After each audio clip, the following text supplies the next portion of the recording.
ॐ सर्वत्र गोविन्दनाम संकीर्तनं गोविन्द गोविन्द गोपिका जीवनस्मरणं गोविन्द गोविन्द नारायण अखिल गुरो भगवन् नमस्ते कृष्ण भगवान की जय। श्री कृष्ण करुणामृतं प्रथमाश्वासः। चिन्तामणिर्जयति सोमगिरिर्गुरुर्मे शिक्षा गुरुश्च भगवान् शिखिपिञ्च मौलिः यत्पादकल्पतरुपल्लवशेखरेषु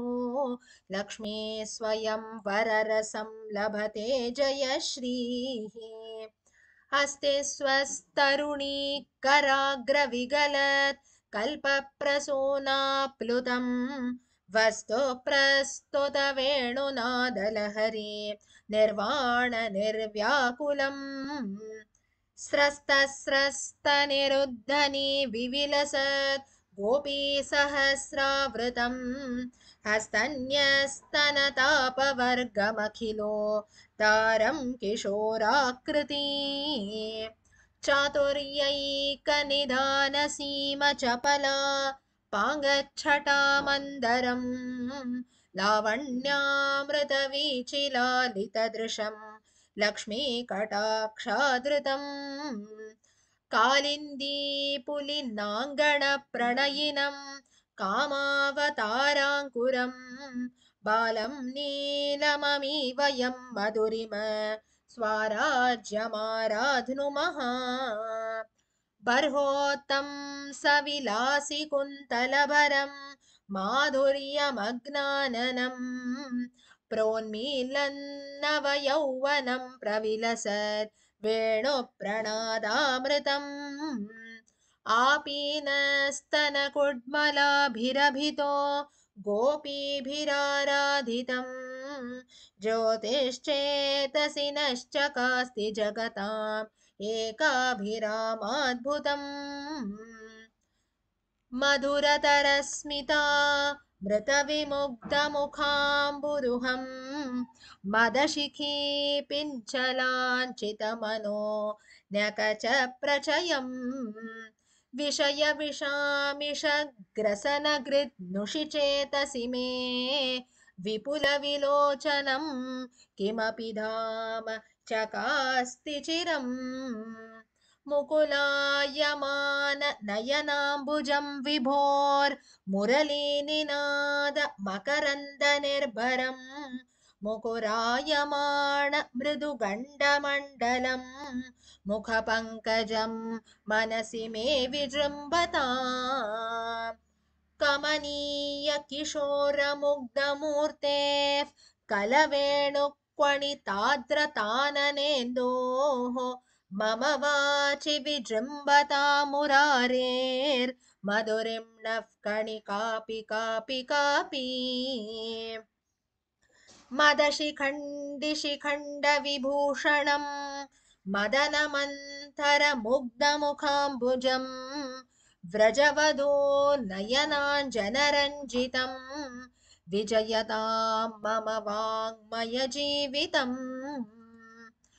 पल्लवारुणपाणिपङ्कज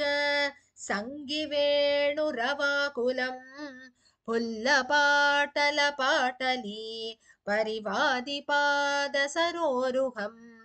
उल्लसन्मधुराधर द्युतिमञ्जरी सरसाननं वल्लवी कुचकुम्भकुङ्कुम पङ्किलं प्रभुमाश्रये अपाङ्गरेखाभिरभङ्गुराभिः अनङ्गलीलारसरञ्जिताभिः अनुक्षणं वल्लभसुन्दरीभिः अभ्यर्चमानं विभुमाश्रयामः हृदये मम हृद्यविभ्रमाणां हृदय हर्षविशाललोलनेत्रम् तरुणं व्रजबालसुन्दरीणां तरलं किञ्चन धाम सन्निधत्ताम् निखिलभुवनलक्ष्मी नित्यलीलास्पदाभ्यां कमलविपिनवीथि गर्व सर्वङ्कषाभ्याम् प्रणमदभयदान प्रौढगाढोदताभ्याम् किमपि वहतु चेत कृष्णपादाम्बुजाभ्याम् प्रणयपरिणताभ्याम् प्राभवालम्बनाभ्याम् प्रतिपदललिताभ्याम् प्रत्यहं नूनताभ्याम् प्रतिमुहुरधिकाभ्याम् प्रस्नुवल्लोचनाभ्याम् प्रभवतु हृदयेन प्राणनाथः किशोरः माधुर्यवारिधिमदान्त तरङ्गभङ्गी शृङ्गारसङ्कलितशीत किशोरवेषम् आमन्दहासललिताननचन्द्रबिम्बम् आनन्दसंप्लवमनुप्लवतां मनो मे अव्याजमञ्जुलमुखाम्बुजमुग्धभावैः आस्वाद्यमान निजवेणुविनोदनादम् आक्रीडितामरुणपादसरोरुहाभ्याम् आर्द्रे मदीयहृदये भुवनार्द्रमोजः मणिनूपुरवाचालं वन्दे तच्चरणं विभोः ललितानि यदीयानि लक्ष्माणि व्रजवीथिषु मम चेतसि स्फुरतु वल्लवी विभोर्मणिनूपुर प्रणयिमञ्जुषिञ्जितम् कमलावने चरकलिन्दकन्यकाक लहं सकण्ठकल कूजितादृतम् तरुणारुणकरुणामय विपुलायतनयनम् कमलाकुचकलशी भरपुलकीकृतहृदयम् मुरलीरवतरलील् कृतमुनि मानसनलिनम् मम खेलसि मदचेतसि मधुराधरममृतम् आमुग्धमर्दनयना भुजचुम्ब्यमान हर्षाकुलव्रजवधू मधुराननेन्दोः आरब्धवेणुरवमादिकिशोरमूर्तेर् आविर्भवन्ति मम चेतसि केऽपि भावाः कलक्वणितकङ्कणम् करनिरुद्धपीताम्बरम् क्रमप्रसृतकुन्तलम् कलितबर्ह भूषं विभोः पुनः प्रसृतिचापलम्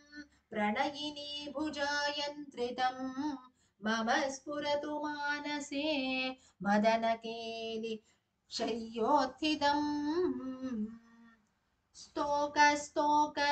निरुध्यमान मृदुल प्रस्यन्ति मन्दस्मितम् प्रेमोन्मेद निरर्गल प्रसृमर प्रव्यक्तरोमोद्गमम् श्रोत्रमनोहर व्रजवधू लीलामिथो जल्पितम् मिथ्यास्वापमुपास्महे भगवतः क्रीडानिमीलदृशः विचित्रपत्राङ्कुरशालि बाला स्तनान्तरं मौनि मनोत्तरं वा अपास्य वृन्दावनपादपास्यम् उपास्य मन्यन्न विलोकयामः सार्धं समृद्धैरमृतायमानैः आध्यायमानैर्मुरलीनिनादैः मूर्धाभिषिक्तं मधुराकृतीनां बालं कदा नाम विलोकयिष्ये शिशिरीकुरुते कदा नु नः शिखिपिञ्चाभरणः शिशुर्दृशोः युगलं विगलन् मधुद्रवस्मित मुद्रा मृदुना मुखेन्दुना कारुण्यकर्पूरकटाक्ष निरीक्षणेन तारुण्यसंवलितशैशववैभवेन आपोष्णता भुवनमद्भुतविभ्रमेण श्रीकृष्णचन्द्रशिशिरे कुरुलोचनं मे